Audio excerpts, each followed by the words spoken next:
आज 19 तारीख है और 23 को वित्त मंत्री निर्मला सीतारमण जी अपना 7वां बजट प्रस्तुत करेंगी। और जैसा कि अमूमन होता है, इस बजट को बनाने से पहले वह उद्योगपतियों से, इंडस्ट्रियल लॉबीज से, कुछ किसानों के संगठनों से और अन्य ऐसे तमाम इकोनॉमिस्ट से, बैंकर्स से मिलकर उन्होंने विचार विमर्श किया है। लेकिन क्या वो इस देश के आम आदमी से मिली हैं? क्या वो उन परिवारों से मिली हैं, आधे इस देश के लगभग वो परिवार जो दिन की 3 वक्त की रोटी नहीं खा पा रहे हैं? क्या वो उन महिलाओं से मिली हैं जो महंगाई का सबसे ज्यादा दंश झेल रही हैं? क्या वो उन किसानों से मिली हैं जो अपनी उपज का सही दाम मिल जाए इसके लिए संघर्षरत हैं? क्या वो इन युवाओं से मिली हैं जो बेरोजगारी का दर्द झेल रहे हैं, जो पेपर लीक होने पर प्रताड़ित हो रहे हैं? सवाल और लब्बो लबाब एक है कि क्या वो असल हिंदुस्तान से मिली हैं? और यह स्पष्ट है कि वो उनसे नहीं मिली हैं। और यह भी स्पष्ट है कि बजट हर बार की तरह चंद पूंजीपतियों को और अमीर बनाने के लिए और मोनोपोलीज क्रिएट करने के लिए बनाया जा रहा है। तो क्योंकि वो 60, 70, 75% इस देश से नहीं मिली हैं और इन्हीं लोगों की समस्याओं का समाधान करना बजट का काम होता है, तो कुछ असलियतें हैं जिनसे मोदी सरकार को, जिनसे वित्त मंत्री को अवगत करा देना चाहिए। एक छोटी सी कहानी है, एक छोटा सा वाक्य है, एक छोटा सा असलियत है इस देश की, जो हर कोने की असलियत है, जो बयां करती है, उसी को कहकर शुरू करती हूं। मार्च 2024 उत्तर प्रदेश के झांसी के रहने वाले किसान पुष्पेंद्र, छोटा सा उनका खेत था जो अमूमन किसानों का होता है, वहां पर मटर और गेहूं लगाते थे। हर किसान की तरह लगातार वो भी नुकसान झेल रहे थे और हर किसान की तरह उनकी आमदनी घट रही थी, उनका खर्चा बढ़ रहा था, क्योंकि खेती के उपक्रम पर जीएसटी है, डीजल महंगा है, खाद महंगी है, कीटनाशक महंगा है। तो उनके ऊपर करीब 1,04,000 का लोन हो गया। वो ये ऋण चुका नहीं पाए और उन्होंने अंत में थक हार कर आर्थिक तंगी के चलते आत्महत्या कर ली। फसल बर्बाद हो गई, मौसम खराब हुआ, ऋण बहुत था सर पे 1,04,000 का। वो पूंजीपति तो थे नहीं जिनका 16 लाख करोड़ माफ हो जाता, तो उन्होंने थक हार करके आत्महत्या कर ली। लेकिन इनके बारे में शायद वित्त मंत्री को, इनके बारे में शायद मोदी जी को, इनके बारे में सरकार को शायद पता ही नहीं है, तो बजट इनके लिए बनेगा ही नहीं। इस देश के 48% परिवार कहीं ना कहीं आर्थिक तंगी का सामना कर रहे हैं। ये मेरे आंकड़े नहीं है, ये लोकल सर्कल्स का आंकड़ा है, व्यापक सर्वे उन्होंने किया है। आय पहले की अपेक्षा में कम हुई है, लोग बचत का सहारा, जो पहले की बचत थी उसका सहारा लेके जीवन यापन कर रहे हैं, खर्च कम होने का नाम नहीं ले रहा। और आज देश की हालत आमदनी 98 और खर्चा रुपया हो गया है।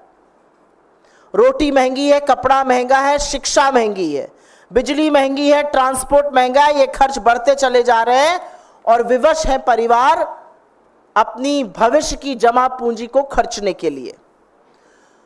तो बजट आने के जस्ट पहले, और आप लोगों से मैं गुजारिश करूंगी, आप लोगों से दरख्वास्त करूंगी, आप लोगों से अनुरोध है कि यह सारी प्रेस कॉन्फ्रेंस हम कुछ स्लाइड्स के माध्यम से आपको यहां पर दिखाने जा रहे हैं, क्योंकि समझना जरूरी है कि बजट के जस्ट पहले देश की अर्थव्यवस्था का क्या हाल है।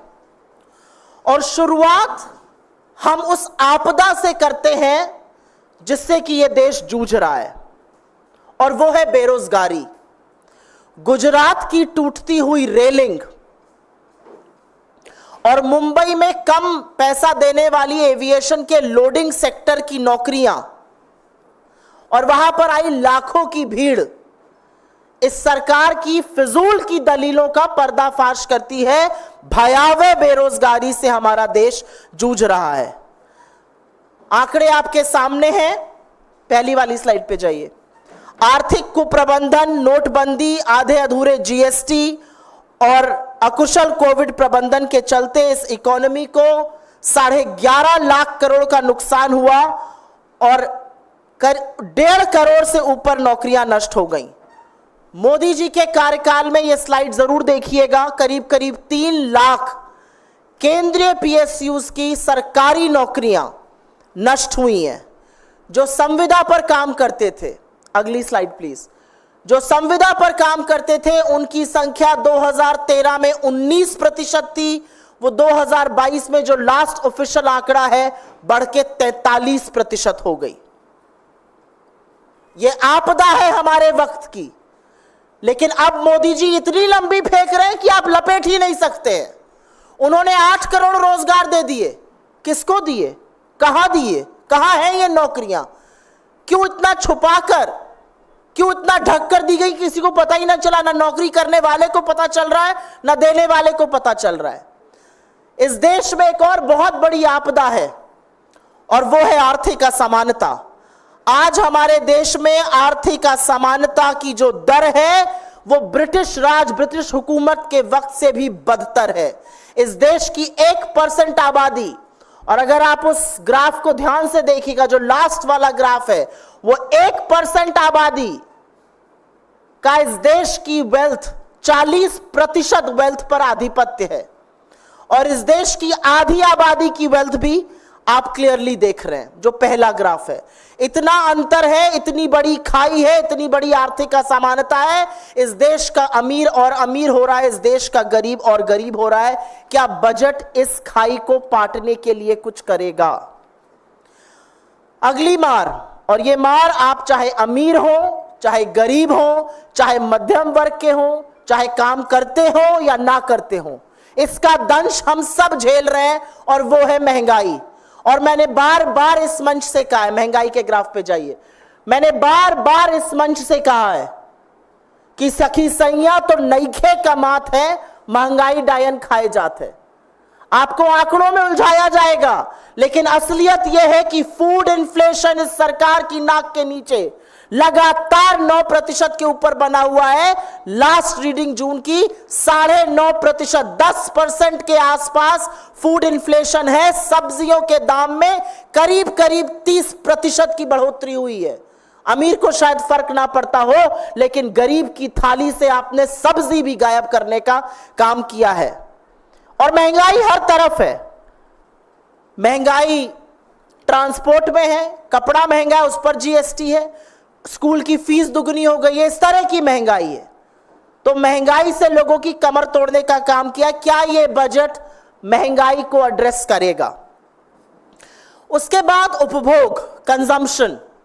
कंजम्पशन हमारी इकोनॉमी का 2/3, 60% हिस्सा है। जो चीजें आप खरीदते हैं, चाहे वो खाने पीने की चीजें हो या अन्य वस्तुएं हो, साबुन, तेल, कंघी, चप्पल इत्यादि। एफएमसीजी जो रोजमर्रा की चीजें होती हैं, शैम्पू, मंजन, तेल इत्यादि, इसके दाम कम करने के बाद भी इसमें बढ़ोतरी नहीं हो रही है। और डेटा दिखाता है कि अप्रैल और मई में एफएमसीजी की सेल आधी हो गई है। जून में भी यही हाल रहा। सरकार से बात करो तो सरकार के प्रवक्ता टीवी पर आकर कहते हैं कारें बिक रही हैं। 60,000 करोड़ की कार, मोबाइल, एसयूवी बिना बिके पड़ी हुई है। इतनी इन्वेंट्री है, 60,000 करोड़ की, अनप्रेसिडेंटेड। हमारी इकोनॉमिक हिस्ट्री में इतनी कभी नहीं थी। तो आपके कार खरीदने वाले भी कार नहीं खरीद पा रहे। ये महंगाई का आलम है और ये कंजम्पशन है। ये इस देश का कंजम्पशन है जो पूरी तरह डेंट हो चुका है। और ये डेटा मेरा अपना नहीं है, ये federation of automobile dealer association का डेटा है। 60,000 करोड़ रुपए का इन्वेंट्री बिना बिके पड़ी हुई है।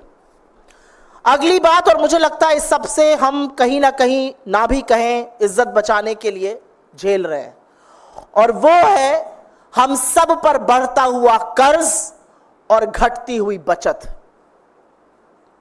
Please go to the next slide. असलियत यह है कि हिंदुस्तान में एक सेविंग का कल्चर है। बचपन से सिखाया जाता है 10 रुपए कमाओ तो 2 तो बचाओ, और यह कल्चर एक है, और इस कल्चर ने हमारी इकोनॉमी को बड़ा सुदृढ़ रखा है। लेकिन इतना दंश महंगाई का, बेरोजगारी का, कम आय का हम झेल रहे हैं कि आज घरेलू ऋण जो 25% जीडीपी से कभी क्रॉस नहीं किया, वो 41% के पास है। घरेलू ऋण 41%, 41% ऑफ जीडीपी है, और सेविंग घटकर 6% से कम ऑफ जीडीपी पर आ गई है। यह 50 साल में सबसे कम आंकड़ा आया था। और टैक्स की मार तो बेशुमार है। एक लॉबी आती है जब बजट आने लगता है, हमारा इनकम टैक्स कम कर दीजिए। टैक्स हर व्यक्ति देता है, चाहे गरीब हो चाहे अमीर हो, हर व्यक्ति इस देश का टैक्स देता है। और असलियत यह है कि इस देश का गरीब हमसे और आपसे ज्यादा टैक्स दे रहा है। इस देश के आधी आबादी जो सबसे गरीब है, वो जीएसटी का 64%, जो कुल जीएसटी आ रहा है उसका 64% वो लोग दे रहे हैं। पेट्रोल और डीजल की वसूली तो आपको पता ही है। 5 बड़ी बड़ी कंपनियां हैं, उन 5 बड़ी कंपनी ने $10.5 बिलियन, करीब 900 अरब रुपए की बचत की सस्ता रूसी तेल लाकर। लेकिन क्या आपका डीजल और पेट्रोल सस्ता हुआ? यह है, और इसका फलसफा है कि आज आप पर ऋण कहीं ज्यादा है और आपकी बचत खोखली हो रही है। लोग अपनी भविष्य की जमा पूंजी खर्चने को मजबूर हैं। उसके बाद एक जरूरी बात करते हैं, और वो है कृषि की।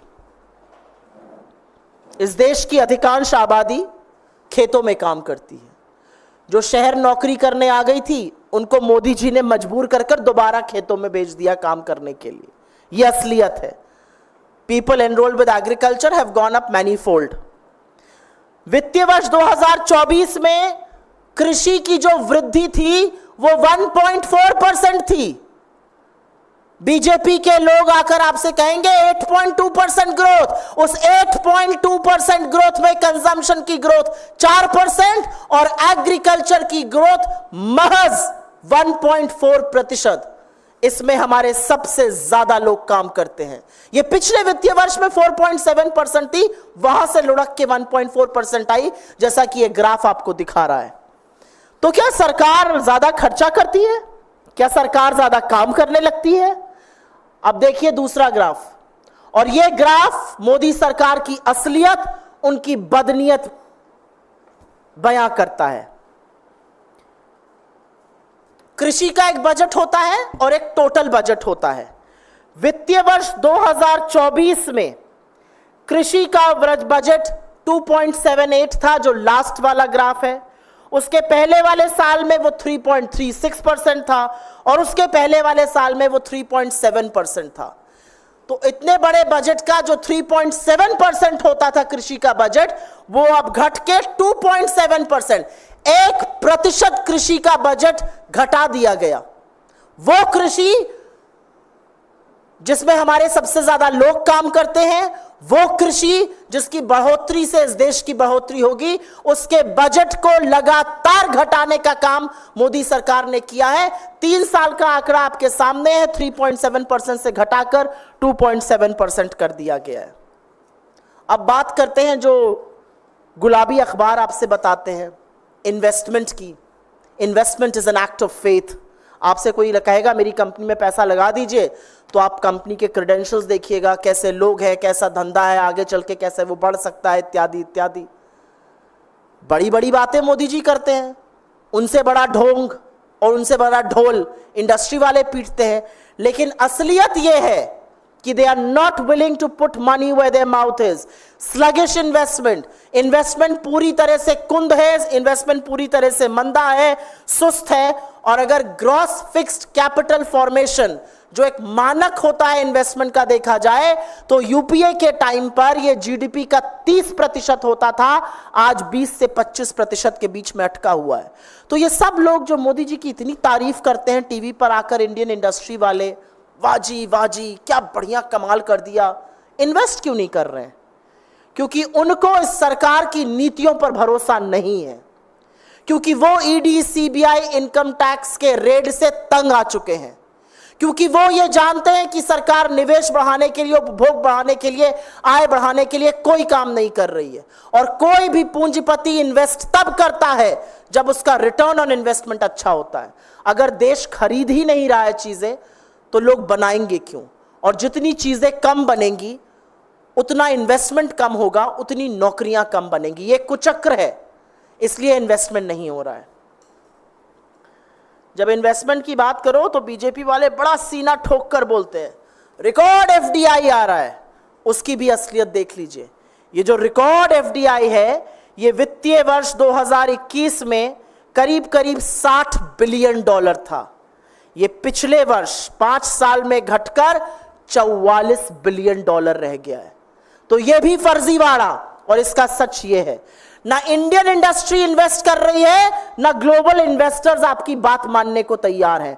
जो $60 बिलियन इन्वेस्टमेंट 5 साल पहले आया था, 5 साल बाद वो $44 बिलियन रह गया है। और असलियत यह है कि बहुत सारी ऐसी वैश्विक कंपनियां हैं जिन्होंने चीन से अपना इन्वेस्टमेंट विड्रॉ किया और वो नए मार्केट खोज रहे थे। और वो नया मार्केट हम थे। हमसे बेहतर कौन हो सकता था? हमारे पास डेमोग्राफिक डिविडेंड था, हमारे पास एक डेमोक्रेसी है, हमारे यहाँ कानून की एक व्यवस्था मानी जाती है, हमारे यहाँ जुडिशियल प्रोसेसेस है। लेकिन ऐसा होता दिख नहीं रहा है, क्योंकि चाइना से निकला इन्वेस्टमेंट वियतनाम गया, इंडोनेशिया गया, बांग्लादेश गया, वो हिंदुस्तान नहीं आया। हमारे यहां मैन्युफैक्चरिंग नहीं बढ़ी, हम एक्सपोर्ट हब नहीं बन पाए, क्योंकि सरकार की नी जर्क रिएक्शन से, इनके उन्माद फैलाने से, इनके वैमनस्य फैलाने से, इनके नफरत फैलाने से, इनकी निरंकुश शासन और पुलिस से इन्वेस्टर्स ने अपना मुंह मोड़ लिया है। 5 साल में $60 बिलियन की एफडीआई घटकर $44 बिलियन हो गई है। और जो एफडीआई चीन से आ सकती थी वो भी नहीं आ रही है। लेकिन असलियत तो अभी बाकी है। और असलियत आपको दिखेगी व्यापार के असंतुलित होने में। Trade imbalance. इंडिया के जो टॉप 10 ट्रेडिंग पार्टनर्स हैं, हमारा देशों के साथ ट्रेड होता है, अमेरिका के साथ है, चीन के साथ है, रशिया के साथ है।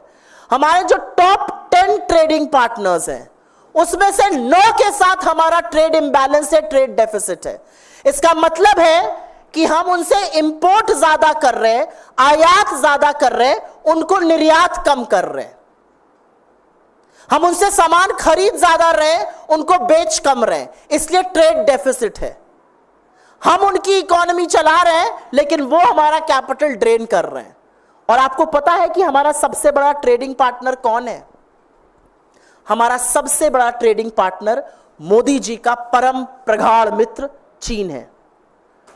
वो मोदी जी जो कहते हैं कोई घुसा हुआ नहीं है, उन्होंने चीन को हमारा नंबर 1 ट्रेडिंग पार्टनर बनाया हुआ है।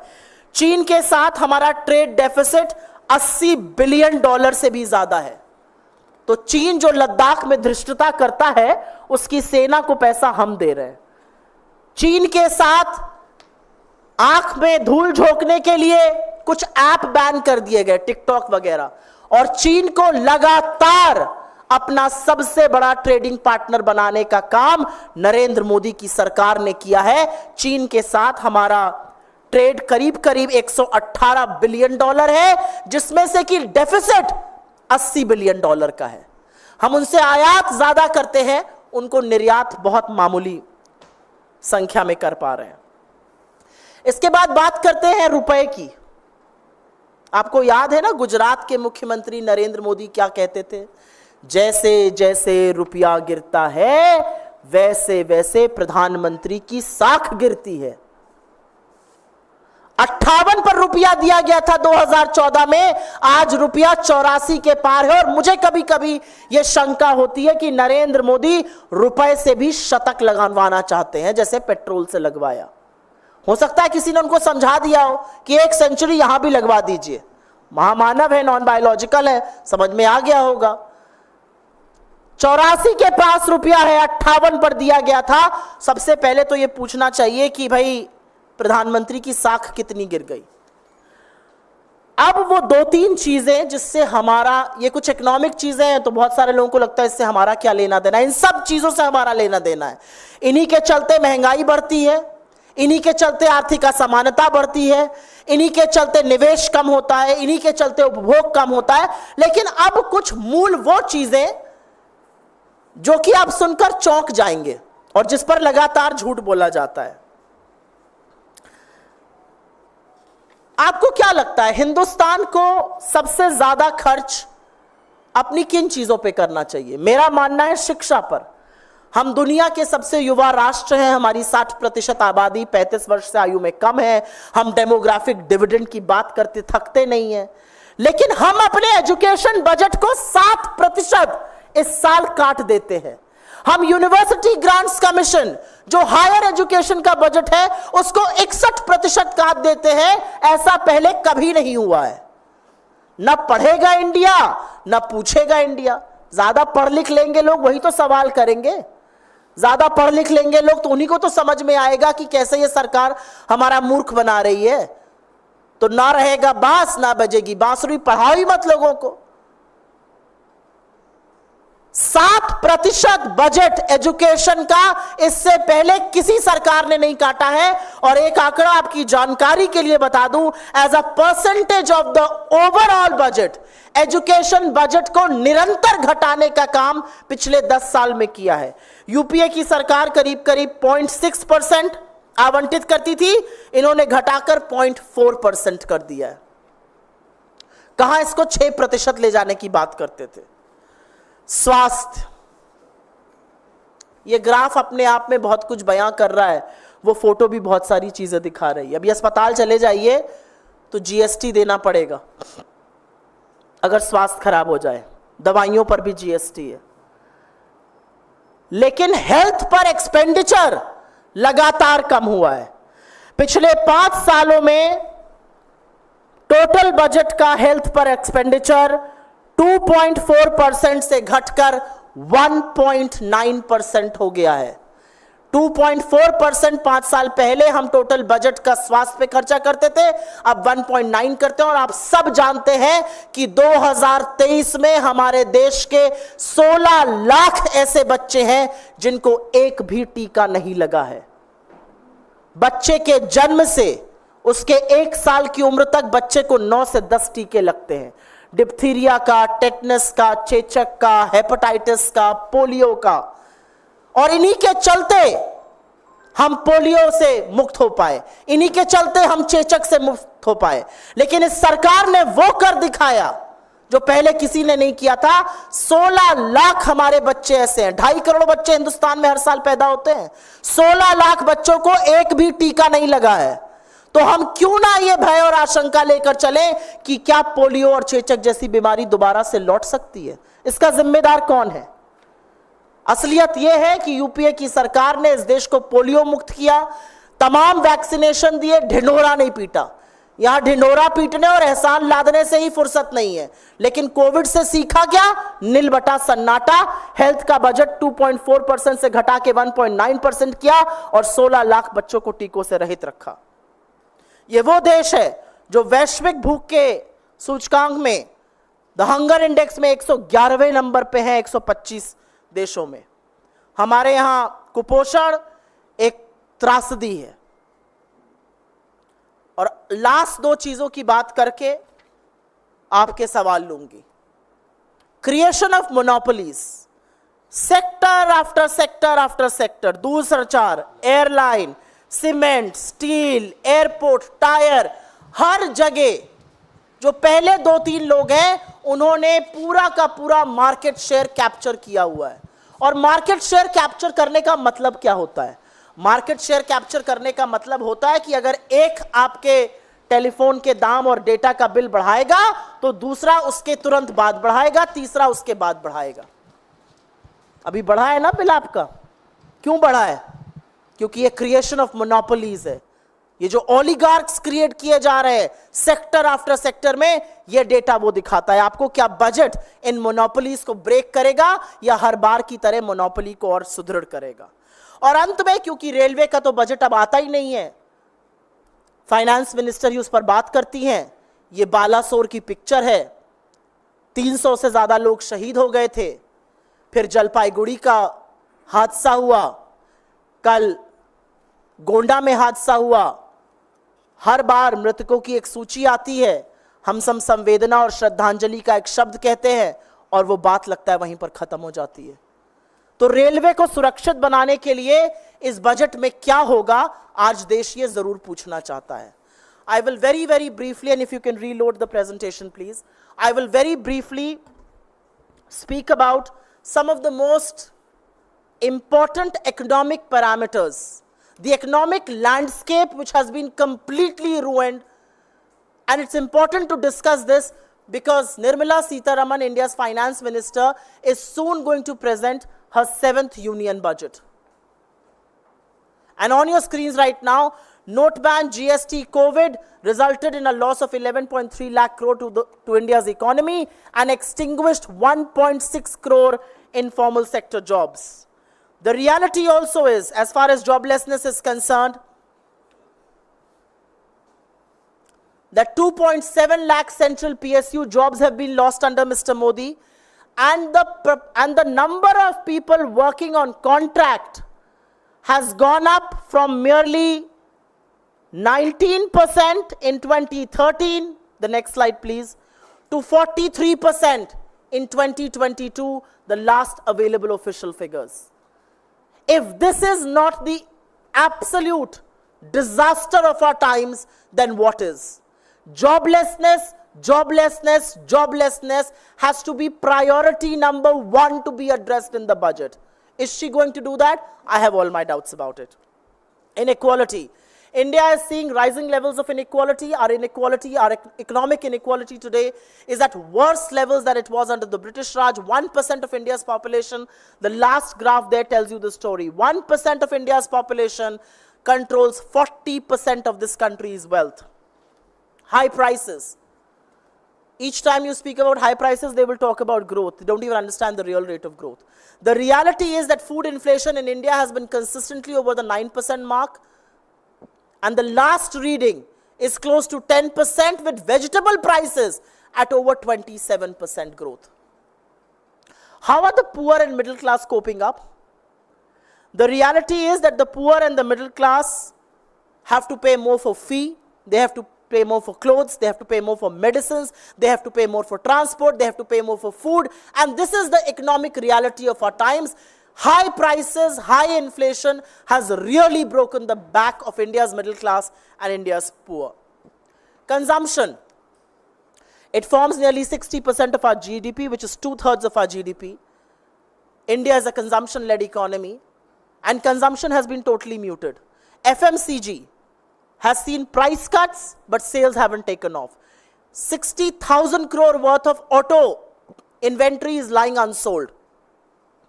And if this doesn't give you a sense of muted consumption, then what will? The next slide, please. And that's the reality for all of us, I believe. High debt, low savings. We are forced to draw into the savings of our future because of unemployment, because of low wages, because of high prices. Our incomes haven't kept up, but our expenses have gone up. So India, which is traditionally a savings country, has seen savings plummet to a 50-year low, but have seen debt, household debt as a percentage of the GDP rise to nearly 41%. The reality also is that we have never been as steeply taxed as we are today. 50%, the bottom 50% of this country pays 64% of GST collected. The reality also is that 5 big refiners in India made a profit of $10.5 billion on account of cheap Russian fuel. Did your petrol and diesel bill go down is the big question, to which the answer is a big no. Please go to agriculture. Our mainstay, something that most of our population is involved with. Agriculture has seen a growth last fiscal of 1.4%, which is a steep drop from 4.7%. So is the government going to start investing more in agriculture? Actually, far from it. The government has decided to cut the expense on agriculture. In the last 3 budgets, agriculture expenditure as a percentage of the total budget has gone down from 3.78% to 3.36% to 2.7%. In 3 years, agriculture has seen a steep cut of nearly 1 percentage point. This is where most of our people work. This is where people who are jobless in cities are going back and finding work. Investment. Investment is an act of faith. There are many people who will praise Mr. Modi on TV cameras, but investment has been sluggish. The one barometer, the one yardstick of investment is gross fixed capital formation. It remained at over 30% levels in the 10 years of the UPA government. Today it is in the range of 20 to 25% consistently. Why are people not investing? Because people don't believe in the arbitrary policies of Mr. Modi. People don't believe in knee-jerk reactions. People don't believe that law and order is proper. People believe there is lawlessness. And people are not willing to put money where their mouth is. A lot of Indians, high net worth individuals, are not just renunciating their citizenships. They are making big investments overseas, but not in India. So no corporate tax cut, no PLI is inviting investments here. The BJP fashionably turns around and tells you that FDI has gone up. Actually, FDI is drying up. In a 5-year period, FDI has fallen from $60 billion nearly to $44 billion. That's the reality of FDI. India could have become a huge export destination, a huge manufacturing destination, as global companies started withdrawing their investments from China. But money went to Vietnam, it went to Indonesia, it went to Bangladesh. It did not come to India. The bigger story, however, is in trade imbalance. And that's where the reality of the Make in India paper tiger is. For all the publicity blitzkrieg, the reality is that India's top 10 trading partners, we have a trade deficit with 9 of them. China, lo hold behold, is the largest trading partner with $118 billion of bilateral trade, of which over $80 billion is trade deficit. So when Mr. Modi tells you, koi ghusa hua nahi hai, and bans TikTok, the reality is he's making China richer, he's giving China more money, he's giving China more trade, he's actually funding the Chinese army to do the incursions in Ladakh that they are doing. Let's talk about the Indian rupee, because someone very famously said that the value of the rupee and the Prime Minister's dignity are intrinsically linked. Mr. Modi inherited rupee at 58 to a dollar. It is at 84 to a dollar today. No amount of effort, no amount of money being thrown in by the RBI has been able to arrest the fall of the rupee. But we know what the finance minister will say. The finance minister will say, rupiya kamzor nahi hua hai, dollar mazboot hua hai. 2-3 last things. Education. For a developing economy like India, for a young economy like India, we should be spending 4, 5, 6% of our total budget on agriculture. But guess what? For this financial year, education budget has been slashed by 7%. And the University Grants Commission that directly looks at higher education, that allocation has been slashed by 61%. Na padhega India, na puchega India. Expenses on health. We must have learned a few lessons from COVID, but it certainly seems we have not. Because investment in health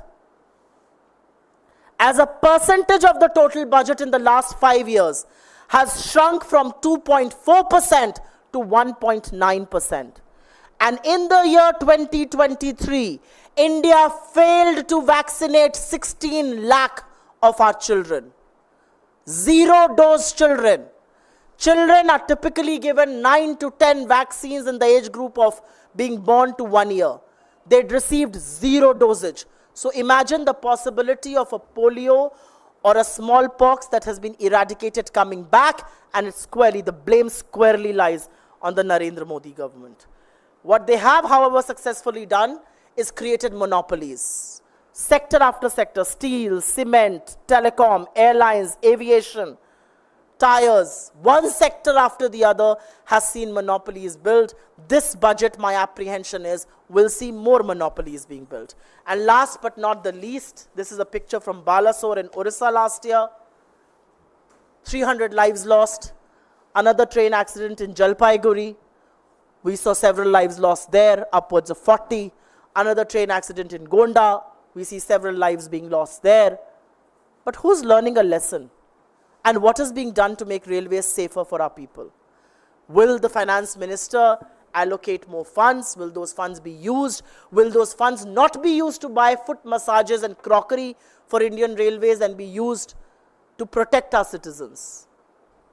That's the economic landscape. ये आर्थिक पृष्ठभूमि है budget के पहले. कुछ चीजें बड़ी भयावह लगती हैं, लेकिन सच कड़वा होता है, सच भयावह होता है, और सच को सुनने का मादा चाहिए. लेकिन सच सुनाने पे आपको पकौड़ा तलने की हिदायत, लहसुन प्याज ना खाने की बात, रुपया कमजोर नहीं डॉलर मजबूत हुआ है जैसे शब्द सुनाई देंगे. और मुझे ऐसा लगता है कि इस सरकार का आम जनता से, युवाओं से, महिलाओं से, गरीबों से, किसानों से, मध्यम वर्ग से कोई सरोकार ही नहीं है, और इसीलिए इस तरह की चीजें हो रही हैं. आपके सवालों का स्वागत है. पहले मैं सवाल सिर्फ और सिर्फ इन आर्थिक आंकड़ों पे लूंगी.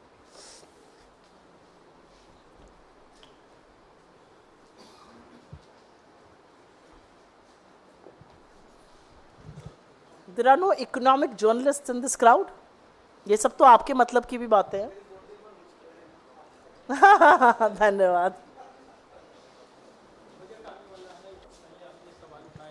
तो क्या उम्मीद कर रहे हैं आप बजट से? देखिए, उम्मीद की बात तो ऐसी है कि हम लोग नाउम्मीद हो गए हैं नरेंद्र मोदी जी से. उनसे उम्मीद करना बेमानी है. उनसे उम्मीद लगाना आपकी उम्मीदों और आशाओं को धराशायी करना है. लेकिन ये कुछ बातें हैं, कुछ सच है जो रखने जरूरी थे. और ये सच है कि बजट के पहले इस देश की आर्थिक स्थिति बदहाल है. बजट के पहले 48% परिवार ऐसे हैं जो आर्थिक तंगी से जूझ रहे हैं. बजट के पहले 56% ही ये देश केवल 3 बार खाना खा पा रहा है. बजट के पहले बेरोजगारी और महंगाई सिर चढ़कर लोगों का जीना दूभर कर रही है. बजट के पहले घरेलू ऋण 40% हो गया है, बचत लगातार गिर रही है. बजट के पहले ही भयावह आर्थिक असमानता है, और बजट के पहले ही उद्योग जो है वो मंद है, निवेश कुंद है, उपभोग ठप है, और असंतुलित व्यापार हम दुनिया से कर रहे हैं. तो मेरा अपना मानना है, अगर स्तंभ आप मुझसे पूछिए इस बजट के क्या होने चाहिए, बेरोजगारी को दूर करना और आर्थिक असमानता की इस खाई को पाटना. अगर ये 2 चीजें बजट नहीं करता है तो ये बजट हर मोर्चे पर अपने पहले जैसे बजटों की तरह विफल रहेगा. इस देश की सबसे बड़ी त्रासदी बेरोजगारी और आर्थिक असमानता है, और अगर इनके लिए बजट कुछ करने को तैयार नहीं है तो बजट का स्वरूप क्या है, इसी पर सवाल उठ जाएगा.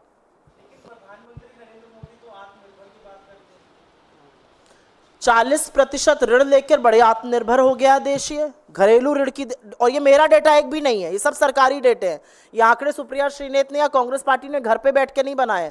ये सारे सरकारी आंकड़े हैं, सारे रिसर्च आंकड़े हैं, सारे वो आंकड़े जो रिसर्च एजेंसीज कोट करती हैं हमारी रेटिंग्स के लिए, हमारे ग्रोथ एस्टिमेट्स के लिए, इत्यादि इत्यादि. तो जो जिसको आप आत्मनिर्भर क्या बना रहे हैं, आत्मनिर्भर बनाने का ज्ञान दे तो रहे उनके मंत्री मध्य प्रदेश में, कह तो रहे डिग्री विग्री छोड़ो, पंक्चर की दुकान बनाओ, उसी से जीवन यापन होगा. यह आत्मनिर्भर का ज्ञान है.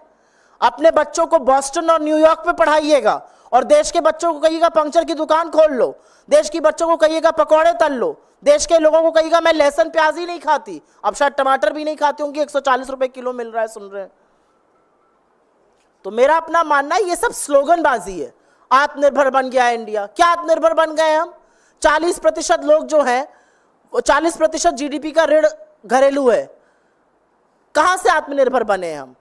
कहां नौकरियां हैं? मोदी जी ने एक दिन आके बोल दिया 8 करोड़ रोजगार बने. अरे भाई, छुपाकर बनाए थे क्या? पता नहीं चले कहां किसको दे दिए गए?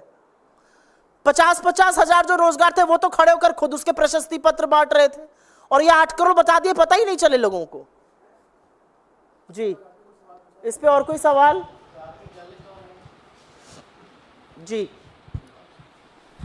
मेरा सवाल कांवड़ यात्रा को लेकर है. जिस तरह से कांवड़ यात्रा को लेकर विवाद चल रहा है, जो नाम लिखने पड़ रहे हैं, सबको कहा जा रहा है, खाली उत्तर प्रदेश नहीं, उत्तराखंड सरकार ने भी ये निर्देश जारी कर दिया है कि उत्तराखंड में जहां हरिद्वार तक यात्रा जाती है वहां भी दुकानदारों को अपने दुकान के आगे अपने नाम लिखने पड़ेंगे, किस धर्म से हैं, किस, और पूरा नाम लिखना होगा. इसको लेकर आप क्या कहने? और नाम में अगर गुड्डू, बबलू, मैं इसमें ऐड कर दूंगा. सीएमओ ने आज ये किया है कि पूरे स्टेट में ये लागू होगी.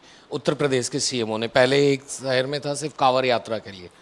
जब भी बैठे बिठाए कोई काम ना हो तो उसमें कैसे नफरत का छौंक लगाना है, ये आपको बीजेपी की आदत बनती दिखाई देगी। कांवड़िया यात्रा करने जा रहे थे, क्या करते? जल लाते, अर्पित करते, शिव भक्त हैं। ये ना हिंदू धर्म को समझते हैं, ना शिव जी की विराटता को समझते हैं।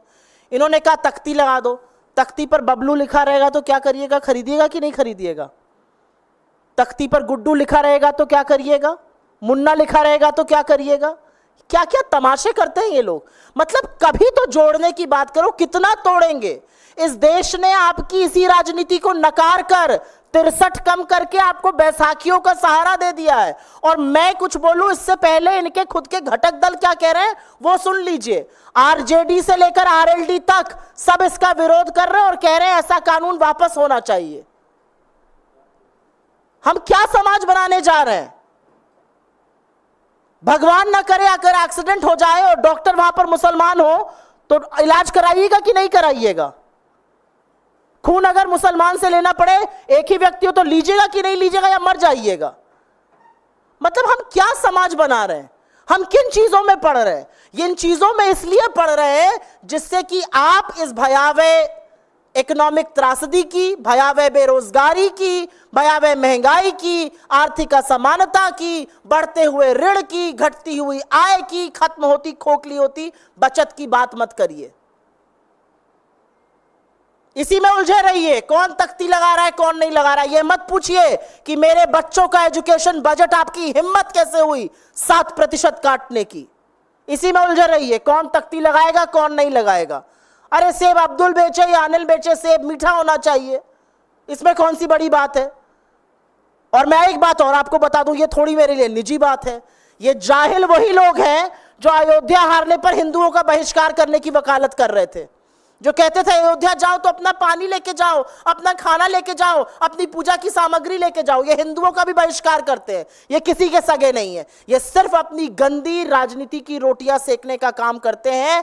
ऐसे नफरती चिंटुओं से बचना चाहिए। लेकिन असलियत यह है कि नफरत फैलाने के अलावा बीजेपी को दूसरा कोई काम नहीं आता है, लेकिन लोगों ने इसको नकार दिया है।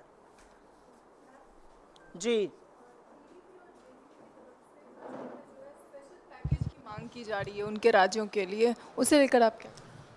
बीजेपी के घटक दल हैं जेडीयू और टीडीपी, और अगर वो स्पेशल इकोनॉमिक पैकेज की बात कर रहे हैं तो देखिए क्या होता है। मोदी जी कितना उनको खुश करने के लिए क्या क्या करते हैं। एक अकेला तो बैसाखियों का सहारा लेना पड़ रहा है बेचारे को। अब वो एक अकेला तो रहे नहीं, अब तो हाँ जी हाँ जी, जी हाँ जी, हुजूर कैसे हैं, सुबह शाम गुड मॉर्निंग, रात को गुड नाइट करनी पड़ रही है। तो बिल्कुल पैसा देना पड़ेगा, नहीं देंगे तो ये घटक दल आंखें तरे रहेंगे। ऐसे थोड़ी जेडीयू मुझे बोलना चाहिए था, आरएलडी और जेडीयू ने इनसे मांग की है कि ये तख्ती वक्ती के नाम हटाए जाएं। ऐसे थोड़ी बोल रहे हैं वो लोग। जी, बीजेपी की बैठक है उस पे आप क्या कहेंगे? नहीं, आरएसएस और बीजेपी की बैठक में मुझे कुछ कहने का मतलब ही नहीं है। आरएसएस खुद ही बोल रहा है, आप सब लोग सुन रहे हैं। आरएसएस कह रहा है पहले देवता, फिर भगवान, फिर अलौकिक, फिर विश्व रूप धारण करने वाले लोगों की बढ़ती जा रही है। ये किसके लिए कह रहे हैं ये आप जान ही रहे हैं। आरएसएस के खिलाफ बीजेपी के तमाम, मोदी जी के तमाम भक्त आजकल मोहन भागवत के खिलाफ लिख रहे हैं। मैंने बोला ना ये लोग किसी को नहीं छोड़ेंगे, तो मैं क्यों बोलूंगी इस पे। उनकी बढ़ती हुई दूरियां, उनका द्वेष सबको दिख रहा है। कुछ लोग पहले उसी पे बोला मैंने अभी। तो वही मैं कह रहा हूँ कि ये भगवान वाली बात और आरएसएस के प्रमुख की तरफ से ऐसे बयान हमारे हैं, आपको भाई लग रहा मुझे है? ऐसा लगता है कि एक मिसाइल उन्होंने दागा है। अब जिसके लिए दागा है, कल उन्होंने अपनी लाइट की गाड़ी की बत्ती गुल कर दी। नहीं तो आपको हमेशा किसी भी अंधेरी रात में मोदी जी की गाड़ी जा रही है, ऊपर एलईडी जल रहा है, दमकता चमकता चेहरा, क्योंकि लाइट सिर्फ उन्हीं के ऊपर रहती थी। कल बत्ती गुल, क्या हो गया भैया? क्योंकि मोहन भागवत जी ने कहा है कि पहले वो देवता, फिर अलौकिक, फिर भगवान, फिर विश्वरूप। अब ऐसे शब्द हम तो कह नहीं रहे, बायोलॉजिकल नॉन बायोलॉजिकल को सुना रहा है। उन्हीं के बीच में खींचतान मची है। हम लोग तो दूर से देख रहे हैं, दर्शक दीर्घा में है, कभी कभी ताली बजाते हैं। हिमंत विश्व शर्मा ने भी जो वो मुस्लिमों का जो कानून था बहुत पुराना, उसको रिपील कर दिया। हेमंत विश्व शर्मा थोड़ी अपनी सरकार चलाएं, रोजगार बनाएं। 70 साल में सबसे ज्यादा बेरोजगारी असम में है।